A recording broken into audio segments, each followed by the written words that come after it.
Edip kaldılar, tesbih aldılar, kayalar daldılar, 500 aldılar.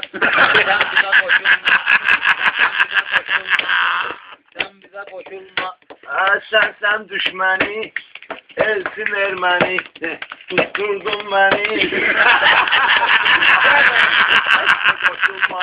Ay, çattı avazı, verdi zakazı, tuttu niyazi. Sen bize koşulma. Sen bize koşulma. Sen bize koşulma. Niyazinin tonu kimi, əvvəli cəm sonu kimi, sən də göstər o kimi.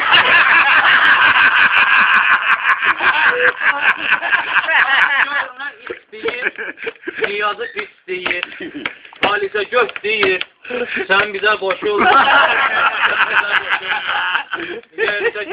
Həmişə şahid, həmişə şahid, olmayıb vahid, hamısına aid, gör hamıya aid, sen bize koşulma, sen bize koşulma, tutma dev bize, bakım sev bize, sıkça dev bize, sen bize koşulma. Qıraqda postur, get tələ də qur, cəmatı uydur, dur buradan ostur. Sen bize koşulma, sen bize koşulma. Sözü atarsam, durup kasarsam, ostursam uçarsam.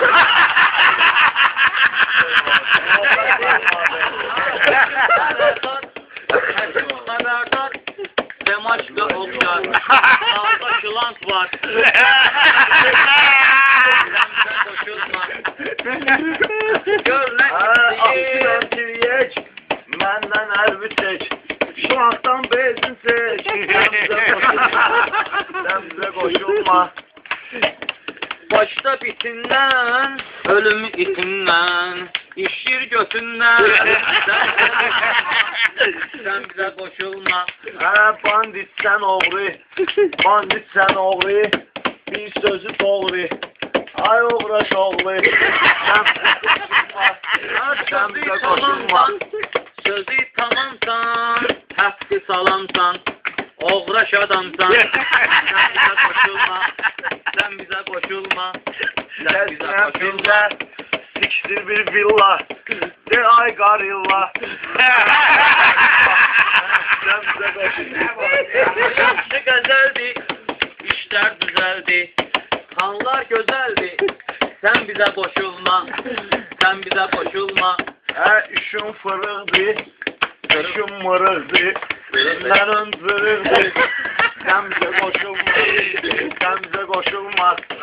Nene be el oban, Baktı daraza, koşul niyaza.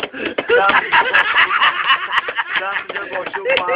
ay yoktur el oban, soyudu soban, göz verir baban. Sen bize koşulma. Sen bize koşulma. Sen bana Vardı en kuzu sen benimle sen bize koşulma, sen bize koşulma. bana da bitmez. Cedeyle zadi, sana koyur vidadi. Ağzıma diş ver, sen sipariş ver, Oktay'a iş ver, sen bize koşulma, sen bize koşulma. Sözlü yavaştı, telem talaştı, Oktay gagaştı, sen bize koşulma.